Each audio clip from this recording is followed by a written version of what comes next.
சென்னை உயர்நீதிமன்ற மதுரை அமர்வு வரலாற்றிலேயே முதல் முறையாக தமிழில் தீர்ப்பு வழங்கப்பட்டிருக்கிறது. மதுரை மீனாட்சி அம்மன் கோவில் குடமுழுக்கின் போது சமஸ்கிருதத்துக்கு இணையாக தமிழிலும் மந்திரங்கள் ஓதப்பட வேண்டும் என்ற வழக்கில் தமிழில் தீர்ப்பு வழங்கப்பட்டுள்ளது. நீதிபதி பரத சக்கரவர்த்தி தீர்ப்பை தமிழ் மற்றும் ஆங்கிலம் என இரு மொழிகளிலும் வெளியிட்டிருக்கிறார். உயர்நீதிமன்றத்தில் தமிழை அலுவல் மொழியாக போராடி வரும் வழக்கறிஞர்களுக்கு மத்தியில் இந்த முன்னெடுப்பு பெரும் நிகழ்ச்சியை ஏற்படுத்தியுள்ளது. தமிழில் குடமுழுக்கு நடத்துவது குறித்த அறிக்கையை ஜூன் 2ஆம் தேதிக்குள் தாக்கல் செய்ய தமிழக அரசுக்கு நீதிமன்றம் உத்தரவிட்டுள்ளது. தமிழகத்தில் வரும் 30ஆம் தேதி முதல் மே 2ஆம் தேதி வரை நீலகிரி மற்றும் கோவை உள்ளிட்ட மாவட்டங்களில் கனமழை பெய்ய வாய்ப்பிருப்பதாக சென்னை வானிலை ஆய்வு மையம் தெரிவித்துள்ளது. அதே நேரம் தமிழகம் மற்றும் புதுவையில் அடுத்த சில தினங்களுக்கு வெப்பநிலை 3 டிகிரி செல்சியஸ் வரை உயரக்கூடும் என்றும் சென்னையில் 102 டிகிரி ஃபாரன்ஹீட் வரை வெப்பம் பதிவாகலாம் என்றும் எச்சரிக்கப்பட்டுள்ளது. அதிக வெப்பநிலை மற்றும் ஈரப்பதம் காரணமாக கடலோர மாவட்டங்களில் புழுக்கம் கலந்த அசௌகரியம் ஏற்பட வாய்ப்பிருப்பதாகவும் எச்சரிக்கப்பட்டுள்ளது.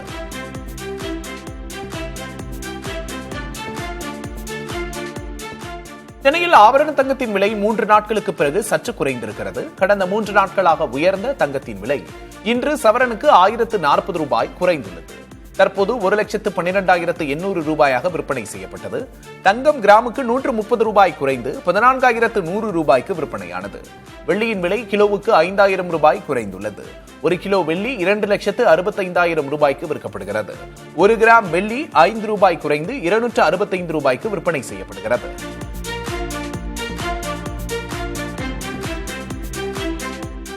தரமில்லாத குடிநீர் கேன்களை விற்பனை செய்தால் 5,000 ரூபாய் அபராதம் விதிக்கப்படும் என்று தமிழ்நாடு உணவு பாதுகாப்புத்துறை எச்சரித்துள்ளது.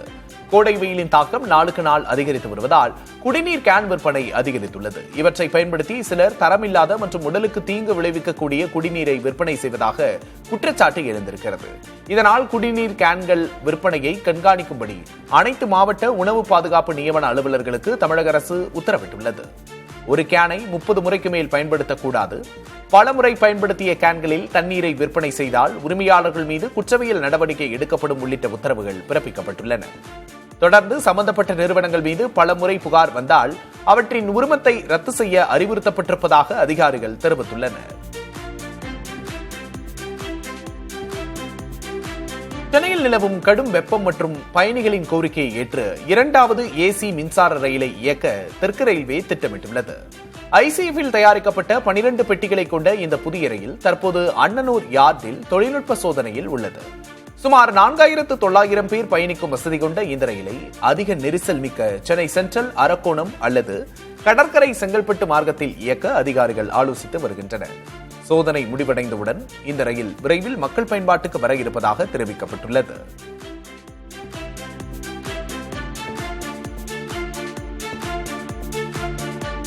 சென்னை கோயம்பேடு சந்தையில் தக்காளி, பீன்ஸ் உள்ளிட்ட காய்கறிகளின் விலை உயர்ந்துள்ளது. 20 ரூபாய்க்கு விற்பனை செய்யப்பட்ட தக்காளியின் விலை தற்போது 50 ரூபாயாக அதிகரித்துள்ளது. வெயில் காலம் தொடங்கியதால் விளைச்சல் பாதிக்கப்பட்டு காய்கறிகளின் வரத்து குறைந்திருப்பதாக வியாபாரிகள் தெரிவிக்கிறார்கள். இதனால் 1 கிலோ பீன்ஸ் 120 ரூபாய் வரை விற்பனை செய்யப்படுகிறது. இதேபோல மற்ற காய்கறிகளின் விலையும் சற்று அதிகரித்துள்ளது.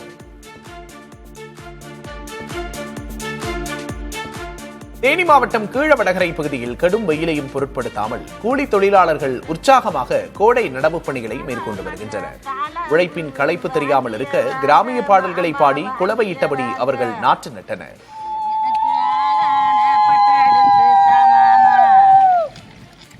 மதுரைக்கு போனதுண்டா வாழமட்ட தாளம்பு குட்டிய வில்லனம் வாங்கிய வரு மோட்டார் வண்டியில தருவர தர மாட்டாரா வருதங்க கைனால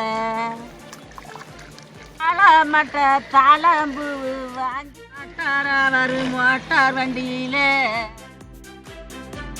தென்காசி மாவட்டத்தில் கோடை வெயிலின் தாக்கத்தால் இளநீர், நுங்கு, பதநீர் உள்ளிட்ட பனை மற்றும் தென்னை பொருட்களின் விற்பனை கணிசமாக உயர்ந்துள்ளது. சில இளைஞர்கள் நுங்குடன் இளநீர், பதநீர், நாட்டு சர்க்கரை மற்றும் கருப்பட்டி ஆகியவற்றை சேர்த்து புதிய வகை ஜூஸ்களை தயாரித்து விற்பனை செய்யும் புதுமையான முயற்சியை தொடங்கியுள்ளனர். இந்த கடைகளில் நுங்கு இளநீர், நுங்கு கருப்பட்டி மற்றும் பனங்கிழங்கு மாவு போன்ற மதிப்பு கூட்டப்பட்ட பனை பொருட்கள் மக்களிடையே பெரும் வரவேற்பை பெற்றுள்ளன. முன்பு 4 நுங்குகள் 10 ரூபாய்க்கு விற்கப்பட்ட நிலையில் தேவை அதிகரித்ததால் தற்போது 50 ரூபாய் வரை விற்பனை செய்யப்படுகின்றன.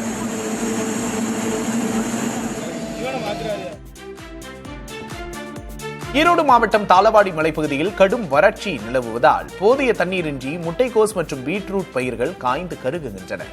தனது கிணற்றில் மிக குறைந்த அளவே தண்ணீர் வருவதையும் அதை வைத்து பயிர்களை காப்பாற்ற முடியாமல் தவிப்பதையும் விவசாயி ஒருவர் வீடியோவாக வெளியிட்டுள்ளார். சமூக வலைதளங்களில் வைரலாகும் இந்த வீடியோ தாளவாடி பகுதி விவசாயிகளின் வேதனையை பிரதிபலிப்பதாக அமைந்துள்ளது.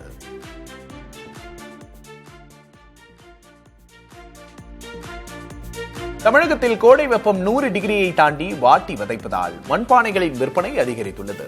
மதுரை மேலூர் அருகே உள்ள சுந்தர்ராஜன்பட்டி கிராமத்தில் 50க்கும் மேற்பட்ட குடும்பங்கள் மண்பானை உற்பத்தியில் ஈடுபட்டுள்ளன. இங்கு தயார் செய்யப்படும் பானைகள் தமிழகத்தின் பல்வேறு மாவட்டங்களுக்கு ஆர்டரின் பெயரில் அனுப்பி வைக்கப்படுகின்றன. அளவை பொறுத்து 100 ரூபாய் முதல் 300 ரூபாய் வரை விற்பனை செய்யப்படும் இந்த பானைகளுக்கு தற்போது மவுசு அதிகரித்துள்ளது. நீலகிரி மாவட்டம் உதகை அருகே பார்சன்ஸ் வேலி வனப்பகுதியில் கடந்த 4 நாட்களாக எரிந்து வந்த காட்டுத்தீ கட்டுக்குள் கொண்டுவரப்பட்டது. கிருஷ்ணகிரி, நாமக்கல் உள்ளிட்ட மாவட்டங்களில் இருந்து வந்த வன தீ தடுப்பு பணியாளர்கள் மற்றும் ஹெலிகாப்டர் உதவியோடு தீயை கட்டுப்படுத்தும் பணிகள் தீவிரமாக நடைபெற்றன. இதற்கிடையே அந்த பகுதியில் பெய்த சாரல் மழையும் கைகொடுத்ததால் தீ முழுமையாக கட்டுப்படுத்தப்பட்டது. தற்போது 200க்கும் மேற்பட்ட பணியாளர்கள் மாவட்டம் முழுவதும் தீவிர கண்காணிப்பில் ஈடுபட்டுள்ளனர்.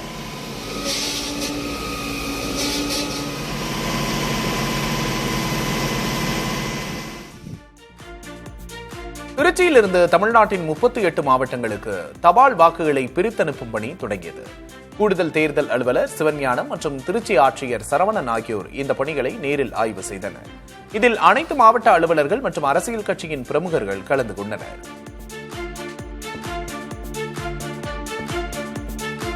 திருச்சி தேசிய வாழை ஆராய்ச்சி மையத்தில் நாட்டின் முதல் வாழை மரபணு சேமிப்பு வங்கி திறக்கப்பட்டிருப்பதால் புதிய ரகங்களை உற்பத்தி செய்யும் விவசாயிகள் பதிவு செய்ய அழைப்பு விடுக்கப்பட்டுள்ளது. அழிந்து வரும் பாரம்பரிய புதிய வாழை ரகங்களை பாதுகாக்க இந்த மையம் உதவும் என்று தாவர வகை பாதுகாப்பு ஆணைய தலைவர் மகாபத்ரா தெரிவித்தார். புதிய வாழை ரகங்களை உருவாக்கும் விவசாயிகள் தங்களை முறைப்படி பதிவு செய்து மத்திய அரசின் 15 லட்சம் ரூபாய் வரையிலான நிதி உதவி மற்றும் விருதுகளை பெறலாம் என்று தெரிவிக்கப்பட்டுள்ளது. பாரம்பரிய ரகங்கள் அழிவதை தடுக்க விவசாயிகள் முன்வந்து பதிவு செய்யுமாறு அவர் வேண்டுகோள் விடுத்தார். தருமபுரி மாவட்டம் பெண்ணாகரம் அருகே போடூர் கிராமத்தில் சட்டவிரோதமாக மதுபானங்களை விற்பனை செய்ததாக 3 பேர் கைது செய்யப்பட்டுள்ளனர். பெண்ணாகரம் அருகே 4 கடைகளில் அனுமதியின்றி மது விற்கப்படுவதாக புகார் அளித்தும் காவல்துறை நடவடிக்கை எடுக்கவில்லை என்று கூறப்படுகிறது. இதனால் மக்களே களத்தில் இறங்கி சட்டவிரோதமாக செயல்பட்டு வந்த மதுக்கடைகளை அடித்து நொறுக்கினர். இதனையடுத்து கள்ளச்சந்தையில் மதுபானம் விற்றதாக மாதேஷ், கோவிந்தராஜ், சௌதாம்பாள் ஆகியோரை காவல்துறை கைது செய்தது.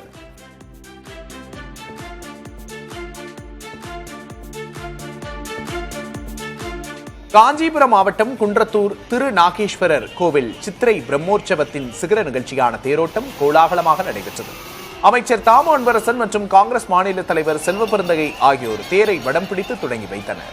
ஆயிரக்கணக்கான பக்தர்கள் பக்தி முழக்கமிட்டு தேரை வடம் பிடித்து இழுத்தனர். இதனையடுத்து பக்தர்களுக்கு நீர்மோர் மற்றும் அன்னதானம் வழங்கப்பட்டது.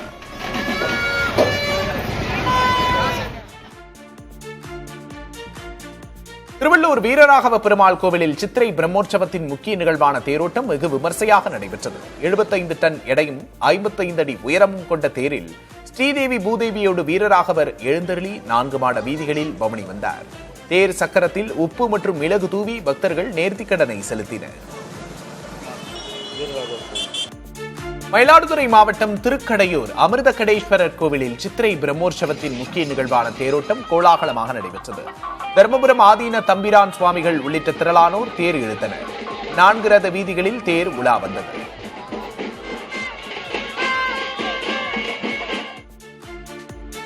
நூற்றி 8 திவ்ய தேசங்களில் 64வது தலமான சோளிங்கர் யோகலட்சுமி நரசிம்மர் கோவிலில் சித்திரை பிரம்மோற்சவத்தையொட்டி தேரோட்டம் கோலாகலமாக நடைபெற்றது.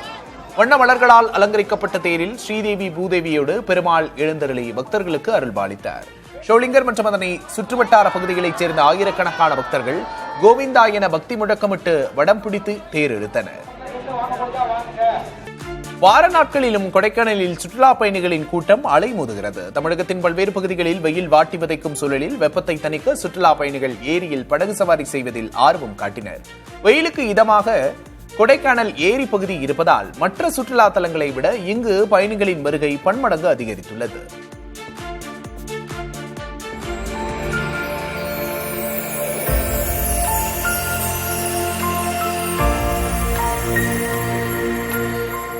தமிழகத்தில் கோடை வெப்பம் அதிகரித்து நீர்நிலைகள் வற்றி வரும் நிலையில் திருவண்ணாமலை மாவட்டம் ஆரணி அருகே உள்ள கண்ணமங்கலம் ஏரி மற்றும் தூத்துக்குடி சதுப்பு நில பகுதிகளுக்கு வெளிநாட்டு பறவைகள் அதிக அளவில் படையெடுத்து வருகின்றன. கண்ணமங்கலம் ஏரியில் நீர் வற்றாமல் இருப்பதால் ஐரோப்பிய நாடுகளிலிருந்து செங்கால் நாரை, சங்குவளை உள்ளிட்ட பறவைகள் வந்து சேர்ந்துள்ளன. அதேபோல் மஞ்சள் மூக்கு நாரைகள் தூத்துக்குடி கடற்கரை பகுதிகளில் கூட்டம் கூட்டமாக முகாமிட்டுள்ளன. இந்த இடங்கள் தற்போது மினி வேடந்தாங்கல் போல காட்சியளிப்பது இயற்கை ஆர்வலர்களையும் பொதுமக்களையும் வெகுவாக கவர்ந்து வருகிறது.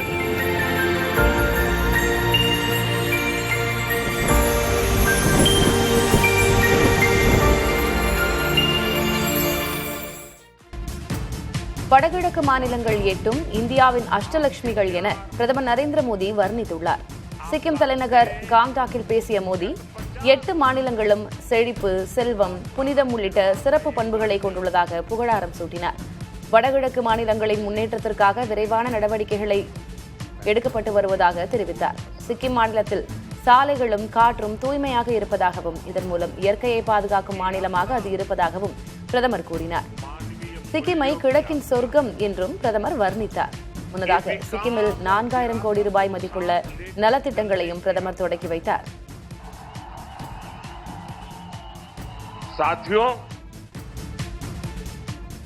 டெல்லி முன்னாள் முதல்வர் அரவிந்த் கெஜ்ரிவாலை தொடர்ந்து முன்னாள் துணை முதல்வர் மணீஷ் சிசோடியாவும் உயர்நீதிமன்ற நீதிபதி முன்பு ஆஜராக முடியாது என்று கடிதம் எழுதியுள்ளார். டெல்லி மதுபான கொள்கை வழக்கில் டெல்லி உயர்நீதிமன்ற நீதிபதி ஸ்வர்ணகாந்தா சர்மாவிடம் நீதி கிடைக்கும் என எதிர்பார்க்கவில்லை என்பதால் விசாரணைக்கு ஆஜராக முடியாது என தனது கடிதத்தில் அவர் குறிப்பிட்டுள்ளார். தனது சார்பில் வழக்கறிஞர்கள் யாரும் ஆஜராக மாட்டார்கள் என்றும் சத்தியாகிரகம் ஒன்றே வழி என்றும் மணீஷ் சிசோடியா தெரிவித்துள்ளார்.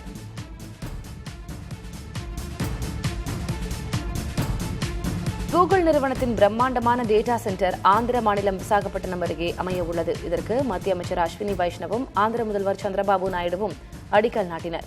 600 ஏக்கர் பரப்பளவில் சுமார் 1,40,000 கோடி ரூபாய் முதலீட்டில் இம்மையம் அமைக்கப்பட உள்ளது. 1 கிகாவாட் திறனுள்ள இந்த மையம் இந்தியாவின் மிகப்பெரிய AI தரவு மையமாக இருக்கும். இந்த மையத்தில் அதானி மற்றும் ஏர்டெல் நிறுவனங்களும் பங்குதாரர்கள் என்பதும் குறிப்பிடத்தக்கது.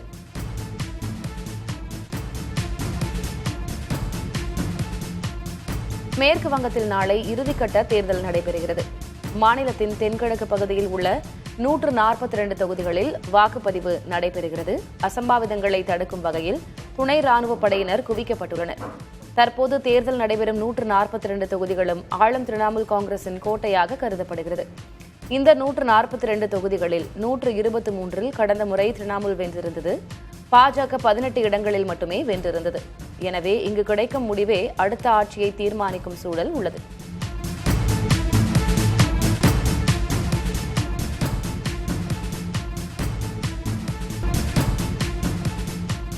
மும்பை அருகே தானேவில் 2 காவலாளிகளை கத்தியால் குத்தியவரை காவல்துறை கைது செய்துள்ளது.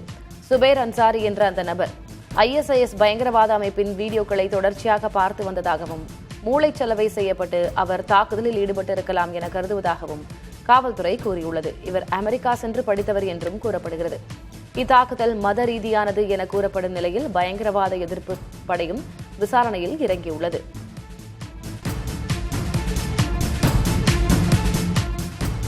பயங்கரவாதத்தை எதிர்ப்பதில் இரட்டை நிலைப்பாடு கூடாது என ஷாங்காய் ஒத்துழைப்பு அமைப்பின் கூட்டத்தில் பாதுகாப்புத்துறை அமைச்சர் ராஜ்நாத் சிங் வலியுறுத்தியுள்ளார். பாகிஸ்தானை மறைமுகமாக சாடும் வகையில் ராஜ்நாத் சிங் இவ்வாறு பேசினார். பயங்கரவாதத்துக்கு ஆதரவளிப்பவர்கள் மீது கடும் நடவடிக்கை எடுக்கப்பட வேண்டும் என்றும் இந்த அமைப்பின் உறுப்பு நாடுகளை ராஜ்நாத் சிங் வலியுறுத்தினார். உலகின் எதிர்காலத்திற்கு பயங்கரவாதம் பெரும் அச்சுறுத்தலாக உள்ளதாகவும் இதை அனைவரும் இணைந்து எதிர்கொள்ள வேண்டும் என்றும் ராஜ்நாத் சிங் வலியுறுத்தினார். கிர்கிஸ்தான் நாட்டில் நடைபெறும் இம்மாநாட்டில் சீனா, ரஷ்யா உள்ளிட்ட நாடுகளின் பாதுகாப்பு அமைச்சர்களையும் ராஜ்நாத் சிங் சந்தித்து பேசினார்.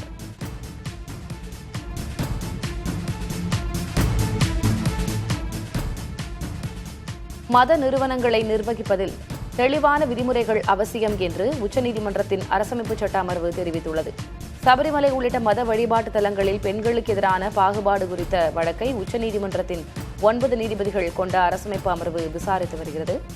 ஹஸ்ரத் நிசாமுதீன் அவுலியா தர்காவின் வாரிசுதாரர் தரப்பில் ஆஜரான வழக்கறிஞர் நிசாம் பாஷா, தர்கா நிர்வாகம் மற்றும் நுழைவை கட்டுப்படுத்தும் அதிகாரம் அந்த மத பிரிவின் உரிமை என்று வாதிட்டார். இதை கேட்ட நீதிபதி அமனுல்லா, மத நிறுவன நிர்வாகம் எடுப்பார் கைப்பிள்ளையாக இருக்க முடியாது, அங்கு முறையான விதிமுறைகள் இருக்க வேண்டும் என்று குறிப்பிட்டார். மேலும் மத நிறுவன நிர்வாக உரிமைகள் அரசமைப்பு சட்ட வரம்புகளை மீறக்கூடாது என்றும் அவர் திட்டவட்டமாக கூறினார்.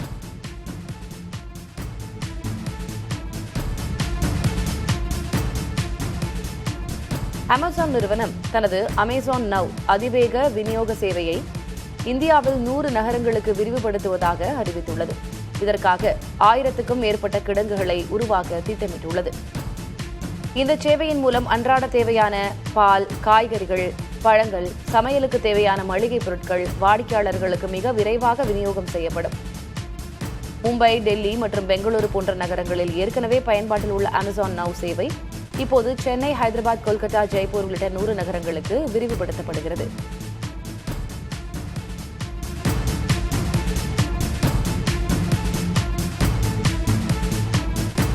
மத்திய அரசின் உத்தரவை அடுத்து வீடுகளுக்கு புதிய சமையல் எரிவாயு சிலிண்டர் இணைப்பு வழங்குவதை எண்ணெய் நிறுவனங்கள் தற்காலிகமாக நிறுத்தியுள்ளன. மேற்காசிய நாடுகளில் நிலவும் போர் பதற்றம் காரணமாக எரிவாயு நெருக்கடி ஏற்பட்டிருக்கும் நிலையில் பலர் மற்றவர்களின் ஆதார் எண்களை பயன்படுத்தி மோசடி வழியில் புதிய இணைப்புகளை பெறுவதாக புகார்கள் எழுந்துள்ளன. இதனை தடுக்கவும் விநியோகத்தை சீரமைக்கவும் புதிய இணைப்புகள் வழங்குவது நிறுத்தப்பட்டுள்ளன. நிலைமை சீரடைந்ததும் மீண்டும் புதிய இணைப்புகள் வழங்கப்படும் என்று பெட்ரோலிய அமைச்சக அதிகாரிகள் தெரிவித்துள்ளனர்.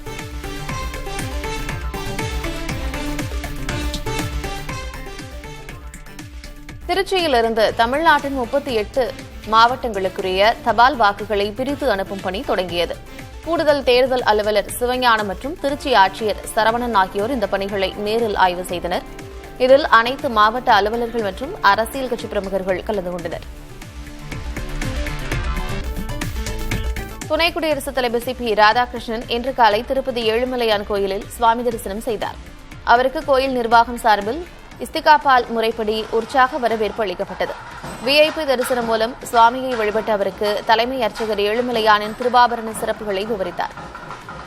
தரிசனத்திற்கு பின் வேத பண்டிதர்கள் ஆசி வழங்க தேவஸ்தானம் சார்பில் நினைவு பரிசுகள் வழங்கப்பட்டன. துணை குடியரசுத் தலைவர் வருகையொட்டி திருப்பதியில் பலத்த பாதுகாப்பு ஏற்பாடுகள் செய்யப்பட்டிருந்தன.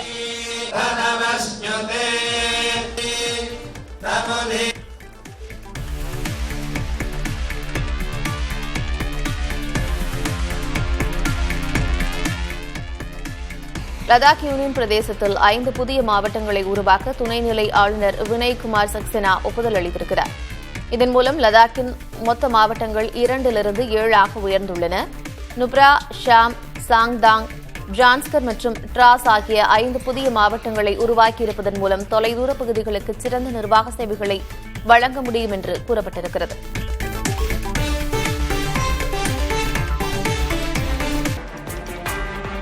சென்னையில் வாக்கு எண்ணும் பணியில் ஈடுபடும் 15,000 அலுவலர்களுக்கான 2 நாள் பயிற்சி முகாம் நடைபெறுகிறது.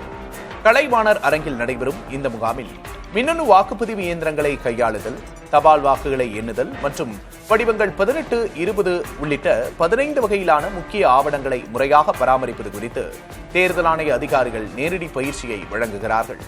இதன் தொடர்ச்சியாக நாளை மறுதினம் ரிப்பன் மாளிகையில் உள்ள அம்மா அரங்கிலும் இறுதிக்கட்ட பயிற்சி வகுப்புகள் நடக்க உள்ளன.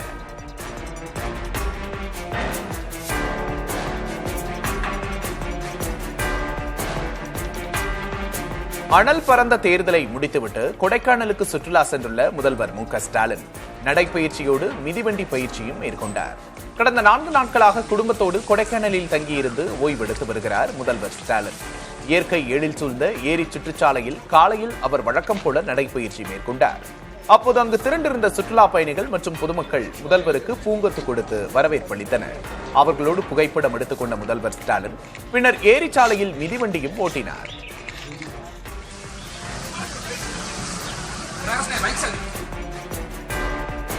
தமிழ்நாடு கடந்த 2 ஆண்டுகளாக தொடர்ந்து இரட்டை இலக்க பொருளாதார வளர்ச்சியை எட்டியிருப்பதாக தொழில்துறை அமைச்சர் டி.ஆர்.பி. ராஜா பெருமிதம் தெரிவித்துள்ளார். முதல்வர் மு.க.ஸ்டாலினின் வழிகாட்டுதலில் அனைவரையும் உள்ளடக்கிய திராவிட மாடல் வளர்ச்சியால் இது சாத்தியமானதாக அவர் தெரிவித்துள்ளார். ஆங்கில நாளிதழில் வெளியான செய்தியை சுட்டிக்காட்டியுள்ள அமைச்சர் ராஜா, ஏற்கனவே வளர்ந்த ஒரு மாநிலம் இவ்வளவு வேகத்தில் முன்னேறுவது உலக அளவில் அரிதானது என்று குறிப்பிட்டுள்ளார்.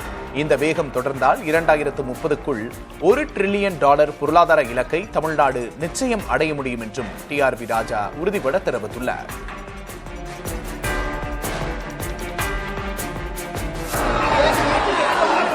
தாவேக தலைவரும் நடிகருமான விஜய் திருச்செந்தூர் முருகன் கோயிலில் திடீரென சத்ரு சம்ஹார பூஜை நடத்தியுள்ளார். சென்னையிலிருந்து தனி விமானம் மூலம் நள்ளிரவு புறப்பட்ட விஜய் பட்டு வேட்டி சட்டையுடன் மதுரை விமான நிலையம் சென்றார். அங்கிருந்து கார் மூலம் தூத்துக்குடி பயணித்த அவர் அதிகாலையில் திருச்செந்தூர் முருகன் கோயில் கடற்கரைக்கு சென்று வழிபாடு நடத்திவிட்டு கையில் வேலுடன் கோயிலுக்கு சென்றார். அவரை தாவேக நிர்வாகிகள் உற்சாகத்துடன் வரவேற்றனர். கோயிலில் நடை திறந்த பின்னர் நடைபெற்ற விஸ்வரூப தரிசனத்தில் விஜய் பங்கேற்று தரிசனம் செய்தார். பின்னர் கோயில் சன்னதி முன்பு தரையில் அமர்ந்து வழிபட்டார். தொடர்ந்து சத்ரு சம்ஹார பூஜையில் விஜய் பங்கேற்றார். இந்த பூஜையின் மூலம் எதிரிகளை அழித்து வெற்றி வாகை சூடலாம் என்பது இந்துக்களின் நம்பிக்கையாக உள்ளது.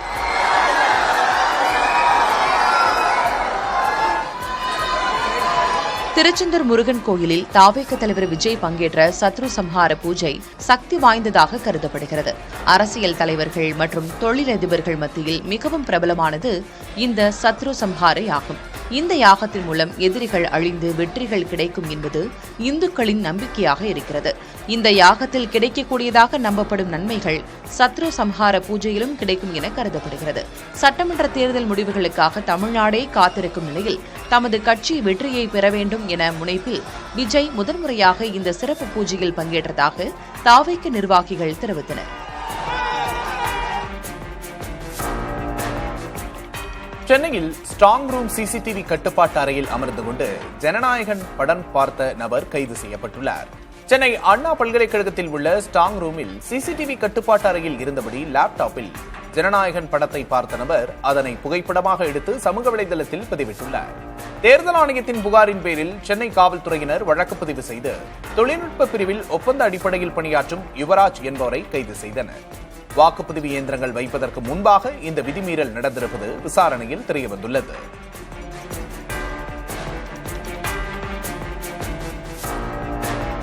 ஹோர்முஸ் நீரிணையை ஒரு பொருளாதார அணுகுண்டு போல ஈரான் கருதுவதாக அமெரிக்க வெளியுறவுத்துறை அமைச்சர் மார்க்கோ ரூபியோ குற்றம் சாட்டியுள்ளார். அணுசக்தி திட்டம் தொடர்பாக பேசுவதை ஈரான் தாமதப்படுத்தி வருவதாகவும் இதன் மூலம் உலக நாடுகளை அந்நாடு நெருக்கடிக்குள்ளாக்கி வருவதாகவும் அவர் கூறினார். இதற்கிடையே தங்கள் மீதான பொருளாதார தடைகளை நீக்கினால் ஹோர்முஸ் நீரிணையை திறக்க தயார் என்றும், ஆனால் இந்த உடன்பாட்டில் அணுசக்தி விவகாரம் குறித்து பேசக்கூடாது என்றும் ஈரான் தெரிவித்த யோசனையை அமெரிக்கா ஏற்காது என்று கூறப்படுகிறது. அமெரிக்காவோடு பிரச்சனை நீடிக்கும் நிலையில் ஈரான் அமைச்சர் ரஷ்ய அதிபர் புட்டினை நேரில் சந்தித்தது டிரம்புக்கு கடும் அதிருப்தியை ஏற்படுத்தியுள்ளதாகவும் தகவல் வெளியாகியுள்ளது. மத்திய அரசின் உத்தரவை அடுத்து வீடுகளுக்கு புதிய சமையல் எரிவாயு சிலிண்டர் இணைப்பு வழங்குவதை எண்ணெய் நிறுவனங்கள் தற்காலிகமாக நிறுத்தியுள்ளன. மேற்காசிய நாடுகளில் நிலவும் போர் பதற்றம் காரணமாக எரிவாயு நெருக்கடி ஏற்பட்டிருக்கும் சூழலில் பலர் மற்றவர்களின் ஆதார் எண்களை பயன்படுத்தி மோசடி வழியில் புதிய இணைப்புகளை பெறுவதாக புகார் வந்துள்ளது.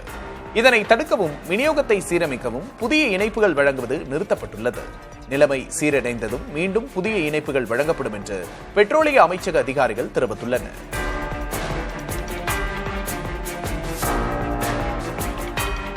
வடகிழக்கு மாநிலங்கள் 8ம் இந்தியாவின் அஷ்டலட்சுமிகள் என்று பிரதமர் நரேந்திர மோடி வர்ணித்துள்ளார்.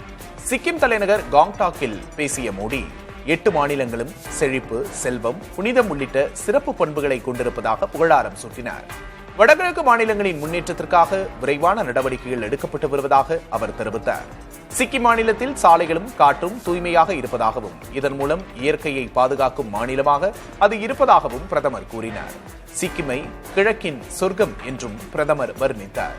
முன்னதாக சிக்கிமில் 4000 கோடி ரூபாய் மதிப்புள்ள நலத்திட்டங்களையும் பிரதமர் தொடங்கி வைத்தார். மேற்கு வங்கத்தில் நாளை இறுதிக்கட்ட தேர்தல் நடைபெறுகிறது. மாநிலத்தின் தென்கிழக்கு பகுதியில் உள்ள 142 தொகுதிகளில் வாக்குப்பதிவு நடக்கிறது. அசம்பாவிதங்களை தடுக்கும் வகையில் துணை ராணுவப் படையினர் குவிக்கப்பட்டுள்ளனர். தற்போது தேர்தல் நடைபெறும் 142 தொகுதிகளுக்கும் ஆளும் திரிணாமுல் காங்கிரசின் கோட்டையாக இவை கருதப்படுகிறது. இந்த 142 தொகுதிகளில் 123இல் கடந்த முறை திரிணாமுல் வென்றிருந்தது. பாஜக 18 இடங்களில் மட்டுமே வென்றிருந்தது. எனவே இங்கு கிடைக்கும் முடிவே அடுத்த ஆட்சியை தீர்மானிக்கும் சூழல் உள்ளது.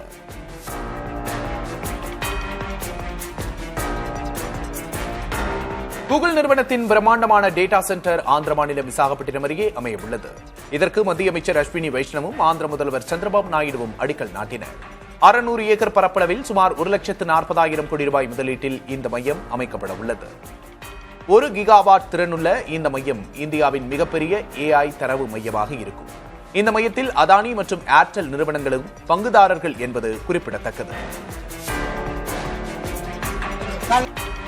லஷ்கர்-இ-தொய்பா அமைப்பின் முக்கிய நிர்வாகி ஷேக் யூசுப் அஃப்ரிடி பாகிஸ்தானின் கைபர் பக்துன்வா மாகாணத்தில் அடையாளம் தெரியாத நபர்களால் சுட்டுக் கொல்லப்பட்டார். லாண்டி கோட்டல் பகுதியில் நிகழ்ந்த இந்த தாக்குதலில் அஃப்ரிடி சம்பவ இடத்திலேயே உயிரிழந்தார்.